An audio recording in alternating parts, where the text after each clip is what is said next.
अस्सलाम वालेकुम dear students, how are you today? You will be fine, I hope so. आज जो हम पढ़े जा रहे हैं वो है haloform reaction. Haloform reaction जो हमारी बुक में दिया गया है ये काफ़ी छोटा सा है, और जो हमारी बुक में ज़रूरत के तहत इसको दिया गया है वो ज़रूरत थी इसकी इम्पोर्टेंस, कि इस रिएक्शन की इम्पोर्टेंस किस तरह से आप बता सकते हैं, वो एक अहम बात रहेगी। लेकिन पिछले रिएक्शंस की तरह जो रिएक्शन हमने मैकेनिज्म के थ्रू पढ़े, इस रिएक्शन का मैकेनिज्म नहीं है। वैसे इसका काफ़ी कॉम्प्लेक्स मैकेनिज्म है, काफ़ी स्टेप्स में होता है, लेकिन उसकी फ़िलहाल ज़रूरत नहीं है। मैं कोशिश करूँगा कि ऐसे ट्रिक के ज़रिए से आपको ये बता दूँ कि आप प्रोडक्ट कैसे याद कर सकते हैं मुख्तलिफ रिएक्शंस के। ये रिएक्शन भी एल्डिहाइड और कीटोन ही देते हैं, लेकिन यहाँ पर एक बड़ी ख़ास बात है, वो ये कि तमाम एल्डिहाइड और कीटोन ऐसा नहीं करते। और ये भी ख़ास है कि कुछ एल्डिहाइड देते हैं और कुछ एल्डिहाइड नहीं, कुछ कीटोन देते हैं और कुछ कीटोन नहीं। ये मैं आपको अभी समझा देता हूँ। अब मैं आपको एक बात बताने लगा हूँ कि एक वर्ड या एक फार्मूला तो आपने सुना ही होगा, दैट इज क्लोरोफॉर्म। तो क्लोरोफॉर्म का फार्मूला CHCl3 कई जगहों पर आ चुका है। अब आप सोचो कि इस रिएक्शन में क्लोरीन या इस वाले प्रोडक्ट में क्लोरीन हटा दिया जाए और आयोडीन लगा दिया जाए, तो ये आपके पास अब क्या कहलाएगा? आयोडोफॉर्म। तो बहरहाल पहले क्लोरोफॉर्म था, आयोडोफॉर्म, इस तरह ब्रोमोफॉर्म। लेकिन हमारी बुक में जो अहम क्वेश्चन दिया गया है वो इस तरह दिया गया है कि हम आयोडीन का इस्तेमाल करेंगे और यही ज़्यादा बेहतर भी रहता है। तो आपने आयोडोफॉर्म इस्तेमाल करना है, ठीक है। अगर आप क्लोरीन ब्रोमीन आयोडीन की जगह पर हेलो लगाएंगे तो वही वर्ड बन जाएगा हेलोफॉर्म, और आयोडीन लगाएंगे जस्ट तो बन जाएगा आयोडोफॉर्म। तो इसी वजह से इस रिएक्शन को हम आयोडोफॉर्म रिएक्शन या आयोडोफॉर्म टेस्ट भी बोलते हैं। आयोडीन और बेस की मौजूदगी में जब ये रिएक्शन कैरी आउट होता है तो कुछ कार्बोनाइल कंपाउंड ही ये रिएक्शन देते हैं। इस तरह से हम पता चला सकते हैं कि कौन से एल्डिहाइड या कीटोन इस वक्त हमारे पास मौजूद हैं। तो बहरहाल हेलोफॉर्म रिएक्शंस को पढ़ने के लिए सबसे पहले हम इसके एडवांटेज देखते हैं। ये एडवांटेज ना सिर्फ हेलोफॉर्म के हैं, लेकिन ये ज़्यादा आप बोल सकते हैं आयोडोफॉर्म के हैं। हेलोफॉर्म जनरल वर्ड है या जनरली मुख्तलिफ क्लोरीन ब्रोमीन आयोडीन के लिए हो सकता है, लेकिन आयोडोफॉर्म सिर्फ आयोडीन के लिए ही। अच्छा, इससे पहले कि मैं इसके एडवांटेजेस की तरफ जाता हूं, मैं आपको एक बात समझा देता हूं। जैसे कि हम लोगों ने पिछले रिएक्शंस पढ़े थे, हमने कहा जितने भी अब तक हमने एल्डिहाइड और कीटोन के डिफरेंट रिएक्शंस पढ़े हैं, वो सब रिएक्शंस जो वो न्यूक्लियोफिलिक एडिशन रिएक्शन थे। इसका भी अगर आप मैकेनिज्म देखेंगे तो ये भी न्यूक्लियोफिलिक एडिशन रिएक्शन ही होगा। वो रिएक्शन जो इससे पहले हमने पढ़े, चाहे वो एल्डियोल कंडेंसेशन थी या कैनिज़ोरोस रिएक्शन था, ग्रिग्नर रीजन से रिएक्शन था, हाइड्रोजन साइनाइड से रिएक्शन था, ये सारे रिएक्शन क्या थे? न्यूक्लियोफिलिक एडिशन और बेस कैटालाइज्ड रिएक्शन। तो ये रिएक्शन भी बेस कैटालाइज रिएक्शन होता है। तो ये थी जी चंद एक वो पुरानी बातें और नई बातों के साथ उनको मिलाना, ताकि आपको पता चले कि हम उसी सीक्वेंस से पढ़ रहे हैं जो हम ऑलरेडी पिछले रिएक्शंस करके आए हैं, उसी से ही आगे। और अगर आपने पिछले रिएक्शंस मिस कर दिए हैं तो वो आपको डिस्क्रिप्शन में लिंक में मिल जाएंगे प्लेलिस्ट की शक्ल में, चैप्टर नंबर 12 की। तो बहरहाल एडवांटेज, अब एडवांटेजेस के बारे में देखें। सबसे पहला एडवांटेज ये है, जो आपको एडवांटेज याद होगा तो फिर साथ साथ आपको ये पता चलेगा कि रिएक्शंस कौन कौन दे रहा है और कौन कौन नहीं। Distinguish methyl ketones from other ketones, यानी इसका मतलब क्या हुआ? इसका मतलब ये हुआ कि सिर्फ मिथाइल कीटोन यानी ऐसी कीटोन जिसके अंदर CH3 ग्रुप मौजूद हो, वो आयोडोफॉर्म टेस्ट देते हैं, लेकिन अदर कीटोन्स ये रिएक्शन नहीं देते हैं। तो इससे क्या फायदा होगा? इससे फायदा ये होगा, सपोज कीजिए आपके पास एक टेस्ट ट्यूब है, इस टेस्ट ट्यूब के अंदर एक कीटोन है। अब आपको नहीं पता कि ये एक मिथाइल कीटोन यानी कुछ इस तरह का जिसके दोनों तरफ CH3 लगा हो, मिथाइल कीटोन है, या फिर ये कुछ हायर कीटोन्स हैं। तो आपने जस्ट ये रिएक्शन करना है। रिएक्शन के लिए बेसिकली दो चीज़ों को आप रिएक्टेंट के तौर पर इस्तेमाल करेंगे, दो कह लें, तीन कह लें। मतलब एक तो वही बेस सोडियम हाइड्रोक्साइड जो हिस्सा भी लेगी, और साथ चूंकि आयोडोफॉर्म टेस्ट कर रहे हैं तो आपको आयोडीन भी इस्तेमाल करना होगा। तो ये दोनों चीज़ें उठाकर आप अंदर डाल देंगे, और अगर रिएक्शन हो जाता है, अगर रिएक्शन हो जाता है तो फिर क्या बनेगा? आयोडोफॉर्म। और अगर आयोडोफॉर्म बन गया तो अब आपने एक बात ध्यान में रखनी है, वो क्या?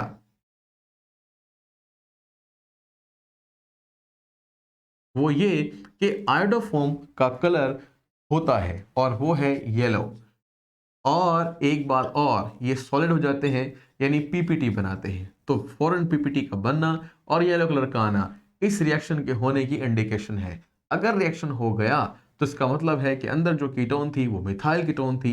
अगर रिएक्शन नहीं हुआ तो फिर वो कीटोन कोई और कीटोन है लेकिन मिथाइल कीटोन नहीं है। तो देखा, हमने टेस्ट कर लिया आयोडोफॉर्म बनाकर। इसके बाद हम नेक्स्ट पॉइंट की तरफ चलते हैं, distinguish ethanol from methanol and other primary alcohol. ये बड़ी खास बात हुई। वो क्या खास बात हुई कि एथेनॉल ये रिएक्शन देता है, यानी जैसे मिथाइल कीटोन देते थे इस तरह एथेनॉल देता है, लेकिन मेथनॉल नहीं देता और दूसरे प्राइमरी अल्कोहल भी नहीं देते। प्राइमरी अल्कोहल से मुराद ऐसे अल्कोहल है जिसमें OH ग्रुप उस कार्बन से अटैच हो जो कार्बन किसी दूसरे कार्बन से अटैच ना हो या जस्ट वन कार्बन से अटैच हो। ठीक है, इसके बारे में अल्कोहल फिनोल ईथर का चैप्टर होगा, वहां पर आपको अच्छी तरह से समझा दिया जाएगा, या फिर कुछ लोगों ने इसे पढ़ लिया है यकीनन। तो बेटा बात यहां पर यह है कि मैथनॉल नहीं देता, दूसरे प्राइमरी अल्कोहल देते हैं। हाँ, सेकेंडरी अल्कोहल देता है, उस आप मैं आपको अभी कुछ एग्जांपल दूंगा तो समझ में आ जाएगा। तो ये वाली बात भी हो गई, मिथाइल कीटोन रिएक्शन देते हैं, ये आपको इंपॉर्टेंस भी समझ में आ रही है, और ये साथ साथ आप डिस्टिंग्विश भी कर सकते हैं। इस तरह डिस्टिंग्विश एसिटल्डिहाइड, यानी एसिटल्डिहाइड ये रिएक्शन देता है लेकिन दूसरे एल्डिहाइड ये रिएक्शन नहीं देते। इस तरह अगर इस टेस्ट ट्यूब के अंदर पता चल जाए कि एल्डिहाइड है पर ये ना पता चले कि एसिटल्डिहाइड है या फिर कोई और एल्डिहाइड है, तो आप ये रिएक्शन करें। अगर एसिटल्डिहाइड होगा तो आयोडोफॉर्म बन जाएगा, येलो प्रेसिपिटेट बन जाएंगे और पता लग जाएगा कि वाकई में एसिटल्डिहाइड है। और अगर एसिटल्डिहाइड के अलावा कोई और एल्डिहाइड हुआ तो फिर ये रिएक्शन नहीं होगा। तो आपने देखा कि हम किस तरीके से इस रिएक्शन से फायदा उठा रहे हैं। अब चलते हैं उन रिएक्शंस की तरफ जिनके जरिए से आप यही बातें दोबारा सीखेंगे, लेकिन ये चूंकि लिखी हुई हैं, इंपॉर्टेंस है, और वो क्या होगा, वो केमिकल रिएक्शंस होंगे। तो चलते हैं पहले रिएक्शन की तरफ। तो रिएक्शन हमारे पास है विद एसिटल्डिहाइड, और मैंने आपको यही कहा है कि एसिटल्डिहाइड ही वो एल्डिहाइड है जो बाकी एल्डिहाइड्स में ये रिएक्शन करता है। तो ये रिएक्शन कैसे होगा, सबसे पहले आप लिखें acetaldehyde CH3 C double bond OH, ये हो गया जी एसिटल्डिहाइड। और इसके साथ आपने लिखना है आयोडीन I2, और प्लस आपके पास वही बेस जो कि इसको कैटलाइज करती है और साथ रिएक्शन भी करती है। अब क्या करना है, अब करना ही है कि आपने सबसे पहले एक चीज याद रखनी है इस रिएक्शन में, और वो है 3 4। ठीक है, ये मैंने 4 पहले लिख दिया 4। तो ये आपके पास 3 4 अगर रहेगा तो आपको याद रहेगा 3 4 वाला रिएक्शन है ये। ठीक है, एसिटल्डिहाइड 3 4 होता है 9 2 11, तो बहरहाल 9 2 ना करें आप, 3 4 कर लें, बिल्कुल आसान है 3 4।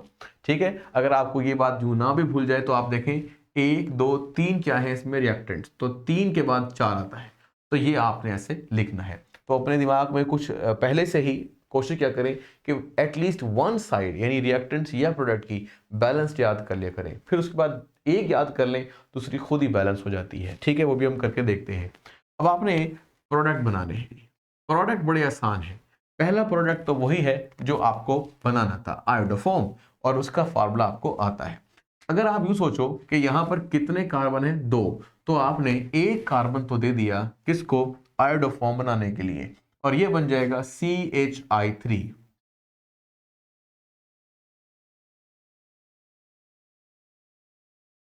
ये हमारा मेन प्रोडक्ट हो गया। इस प्रोडक्ट के बाद प्लस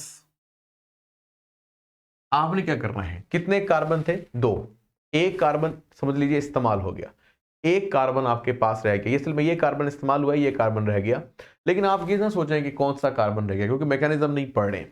अभी आपने जस्ट एक कार्बन और ले लेना है और इस कार्बन का एसिड बना लेना है।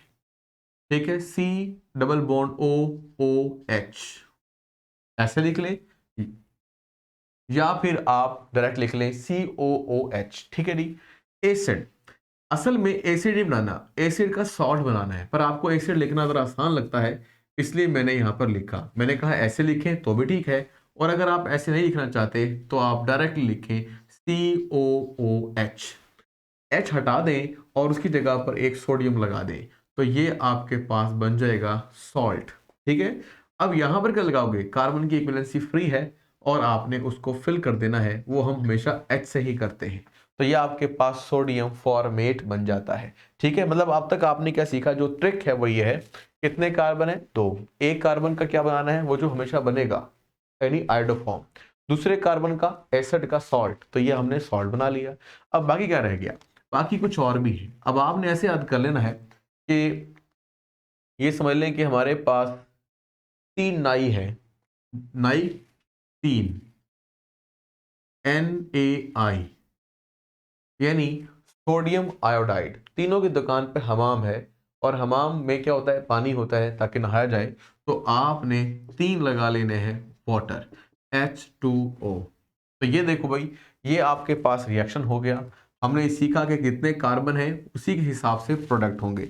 इसको थोड़ा बार बार जरा एक्सप्लेन करते रहेंगे या इसमें लिखिए लिखते जाएंगे तो आपको ये फौरन याद हो जाएगा। तो और अगर आपको ये वाला तीन ना भी याद रहे, नाई वाला वैसे रह सकता है। तो ये कितने रिएक्टेंट हैं, 1 2 3 रिएक्टेंट हैं, तो आपने तीन ही वहां पे लगाना है।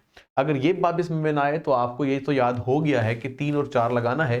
तो सोडियम टोटल कितने हैं, 4, एक सोडियम ये आ गया, तो बाकी कितने रह गए, 3, तो आपको 3 लगाना ही पड़ेगा।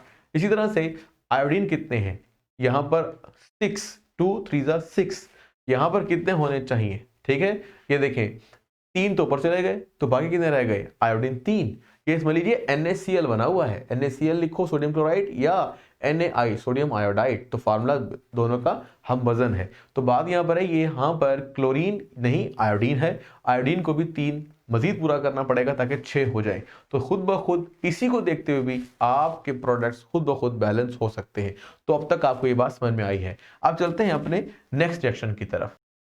अब हम रिएक्शन कर रहे हैं मिथाइल कीटोन के साथ, और मैंने यही आपको सिखाया था कि जो मिथाइल कीटोन्स हैं सिर्फ वही कीटोन ये रिएक्शन देते हैं यानी आयोडोफॉर्म, और दूसरे कीटोन्स नहीं देते हैं। तो यही आपके पास रिएक्शन है और यहाँ पे हम लिख देते हैं और ये आपको आ जाएगा अभी के अभी। वो कैसे, क्योंकि आप ऊपर वाला रिएक्शन समझ चुके हैं, वही रिएक्शन आपने यहाँ पर करना है। तो देखो भाई क्या लिखोगे, CH3 T double bond O, अब के बाद H नहीं लिखना, ये एल्डिहाइड है। अब आपने लिखना है CH3, ये जी आपके पास बन गया कीटोन, और प्लस वही यानी वो क्या, आयोडीन, और फिर वही यानी वो क्या, सोडियम हाइड्रोक्साइड। मतलब कुछ मैंने नया नहीं किया है, वही आयोडीन लिखा है और सोडियम हाइड्रोक्साइड। अब बनाते हैं प्रोडक्ट। भाई प्रोडक्ट भी उसी तरह ही बनाना है। पहला आपको अगर रिएक्शन आ गया है तो ये क्या लिख रहे हो, देखो बेटा, मतलब ये छोड़ दें सोडियम को, इसको देखें CHI3 यानी आयोडोफॉर्म CHI3। भाई ये तो बनाना है, यही तो वो है येलो कलर का प्रेसिपिटेट। तो आपने अच्छे तरीके से बनाना है बेटा। ठीक है जी, ये भी और ये भी। बाकी क्या लिखना है, बाकी के बारे में समझा चुका हूं, वो कैसे, और से देखो 1 2 3 कार्बन है, यहाँ कितने थे, 1 2 कार्बन है, एक कार्बन तो आ गया आयोडोफॉर्म के पास, तो यहां पर भी एक कार्बन आ गया आयोडोफॉर्म के साथ। जो बाकी क्या है भाई, दो कार्बन है ना। अब ये दोनों कार्बन का एसिड बनाओ, लेकिन सॉल्ट लिखिएगा कैसे, दोबारा देख लीजिए। आपके पास प्लस सी, दो कार्बन लिख दिए, कार्बोक्सिलिक एसिड बनाओ COOH। इसके हाइड्रोजन की गिनती पूरी करो भाई, एक कार्बन के साथ कितने हाइड्रोजन आते हैं, 3, तो लिख दो CH3। लेकिन मैंने कहा एसिड नहीं बनाना, सॉल्ट बनाना है, तो क्या बन गया Na। हम बुक्स का मैकेनिज्म में ऐसा होता है, अगर आप लोग कुछ डिफरेंट बोर्ड से हैं या डिफरेंट यूनिवर्सिटी से हैं, तो उसमें ना सोडियम का जिक्र नहीं होता, वहां पर H ही लिख दिया जाता है। ठीक है, मतलब ऐसे रिएक्शन भी आप देखोगे कि जहां पर सॉल्ट नहीं बन रहा होगा, एसिड बन रहा होगा। लेकिन हमारी बुक में फिलहाल जिस बुक को हम फॉलो कर रहे हैं उसमें ये सॉल्ट बनाया गया है। तो पहले ये क्या था, CH3COOH एसिटिक एसिड, उसका बन गया सॉल्ट, अब बन गया सोडियम एसीटेट, ऊपर क्या है, सोडियम फॉर्मेट। ये आपने बेटा याद रख लेनी है, हर हर चीज बार बार लिखा करें। मैंने कहा नीचे लिखा करें ब्रैकेट डालकर, ताकि आपको समझ में आ जाए। तो सोडियम ऊपर है जी फॉर्मेट, और यहां पर सोडियम एसीटेट।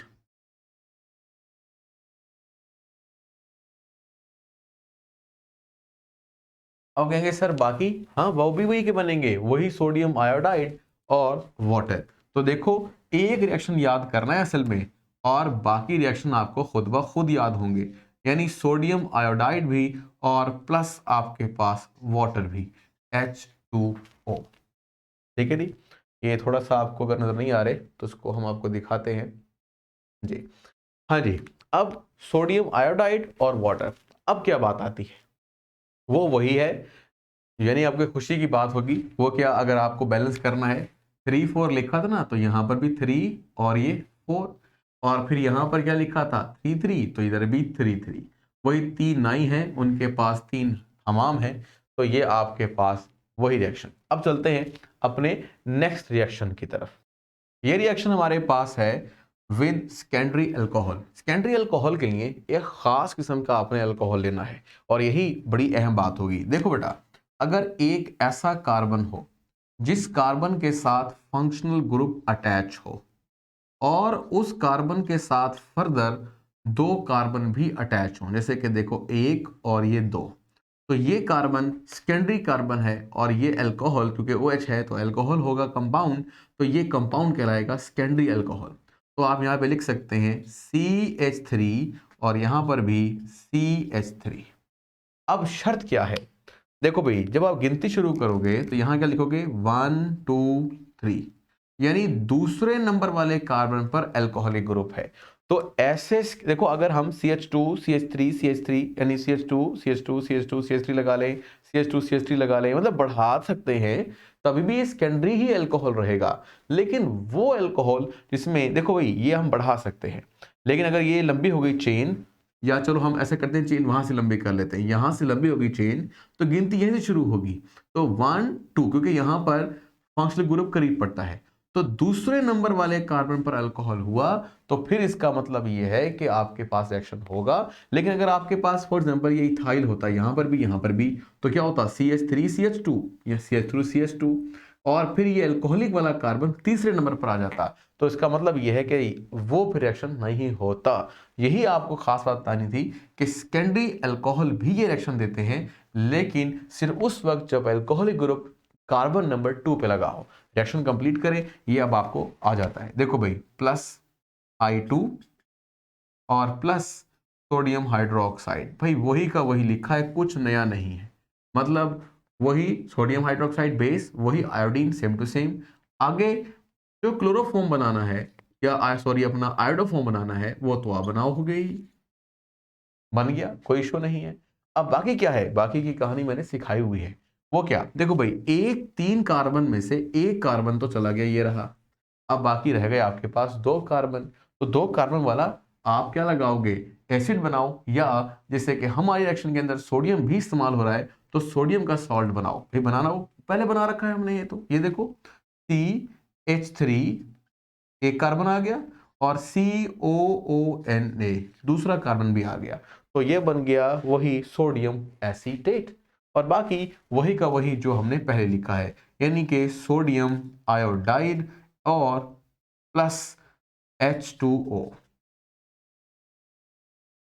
अब थोड़ा सा अगर आपको लगता है कि भाई बैलेंस क्या वही रहेगा, थोड़ा बैलेंस चेंज होगा, अब मैं समझाता हूँ वो कैसे, और वो भी मुश्किल नहीं है।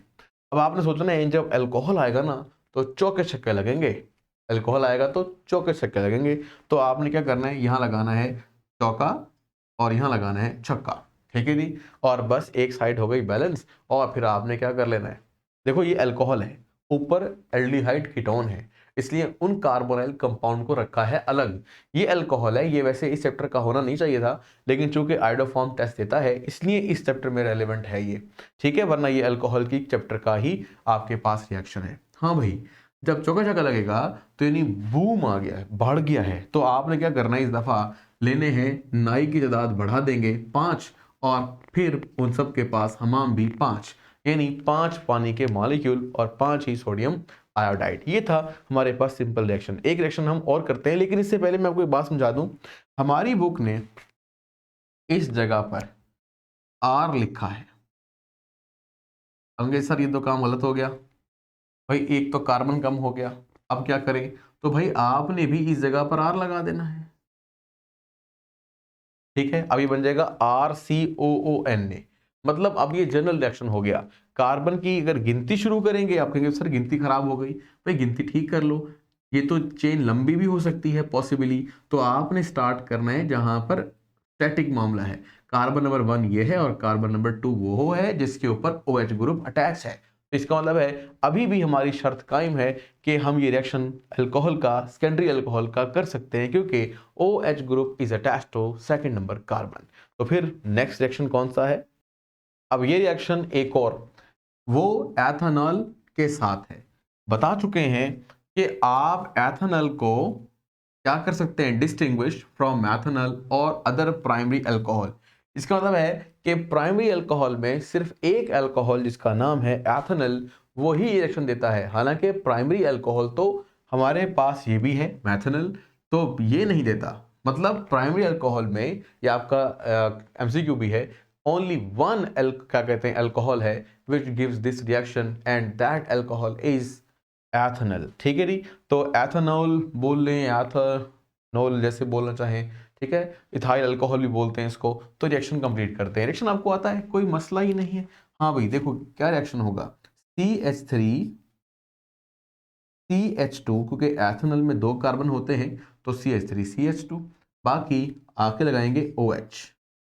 अगर OH ऐसे कार्बन से अटैच हो, जैसे इससे अटैच है, जो सिर्फ एक कार्बन से अटैच हो या किसी भी कार्बन से अटैच ना हो, तो हम बोलते हैं इसको प्राइमरी कार्बन। तो प्राइमरी कार्बन से अटैच अल्कोहल को प्राइमरी अल्कोहल बोलेंगे। और प्राइमरी अल्कोहल में एक कार्बन भी हो सकता है, 2 भी हो सकते हैं, 3 भी, लंबी चेन जितनी मर्जी कर लो, लेकिन यही वो वाहिद अल्कोहल है जो ये रिएक्शन देगा। तो हमने रिएक्शन को कर लिया। कैसे कर लिया याद नहीं आया? देखो भाई ऊपर बोला वही लिखो, I2 सोडियम हाइड्रोक्साइड, तो हमने लिखा I2 सोडियम हाइड्रोक्साइड,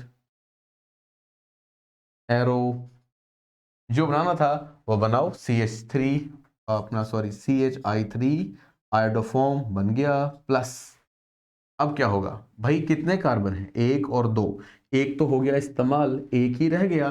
तो एक ही कार्बन वाला जो एसिड का सॉल्ट था वो हमारे पास ये रहा। तो यही आपने बना लेना है, HCOONA। ठीक है जी।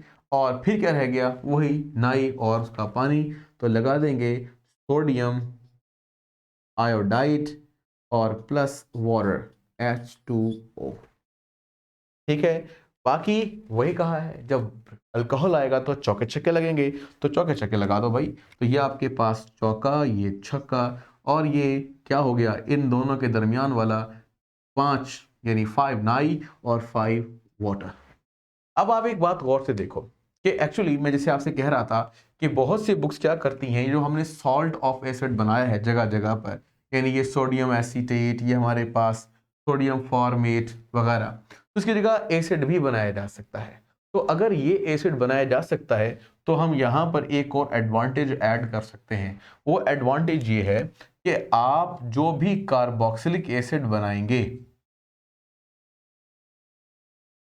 वो कार्बोक्सिलिक एसिड एक कार्बन की तादाद कम रखेगा देन इट्स पेरेंट मॉलिक्यूल या पेरेंट रिएक्टेंट। वो कैसे, मैं समझा देता हूं। तो carboxylic acid has carbon 1 less as compared to the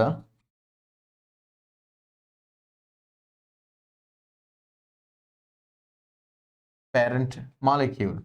parent भी बोल सकते हैं, रिएक्टेंट भी बोल सकते हैं। ये सिखा देता हूं मैं आपको कैसे। हाँ जी, देखो भाई कितने कार्बन है, 1 2 3, 3 कार्बन स्टार्टिंग में है, इसको स्टार्टिंग मटेरियल ही बोलते हैं। और सॉल्ट में कितने, एक और एक 2, सिर्फ 2 कार्बन। यहाँ चलो, 1 2 कार्बन टोटल थे, और जो आपके पास सॉल्ट बनता है, एसिड बनेगा, 1 कार्बन वाला बनेगा। तो इस तरह पता चला कि जितने भी आपके पास एसिड या उनके सॉल्ट बनेंगे उनमें कार्बन की तादाद 1 कम होगी as compared to there starting product या स्टार्टिंग मटेरियल। वो दोनों भी बात सही है, मटेरियल कहें, प्रोडक्ट कहें, रिएक्टेंट कहें, जो भी कहना चाहें। मेरा ख्याल से आपको ये सारा का सारा रिएक्शन समझ में आ गया होगा। इसमें कोई भी इतना मुश्किल नहीं था, सिर्फ पहला रिएक्शन याद करना मुश्किल है, बाकी वही सब कुछ चलता चला जा रहा है और कोई खास फर्क नहीं है। अच्छा, इसमें अगर मैंने कहा ये R है तो ये भी आपने R लगा दिया। पहले तो ये CH3COONA था, यानी सोडियम एसीटेट। अगर कोई पूछता है अब बताओ उसका नाम कैसे लिखोगे जनरली नेम, तो जनरल नाम लिखोगे सोडियम कार्बोक्सिलेट। ठीक है जी, तो यही लिख सकते हैं।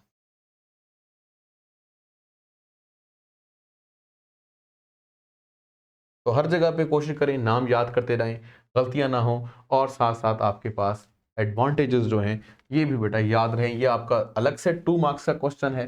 ये हर रिएक्शन एक टेस्ट की शक्ल में, क्योंकि हमने हर जगह पे आयोडीन इस्तेमाल किया है, इसलिए इन सारे रिएक्शंस को आयोडोफॉर्म टेस्ट भी बोलते हैं। ठीक है, और आयोडोफॉर्म टेस्ट में बनता क्या है, कोई पूछे तो आप कहेंगे येलो पीपीटी बनते हैं। अगर येलो पीपीटी बन जाए तो हम कहेंगे रिएक्शन हो गया, और अगर रिएक्शन हो गया तो फिर हो गया, यानी इसका मतलब है वो टेस्ट साबित हो गया। तो बेटा like share and subscribe and take care of you. अल्लाह हाफिज।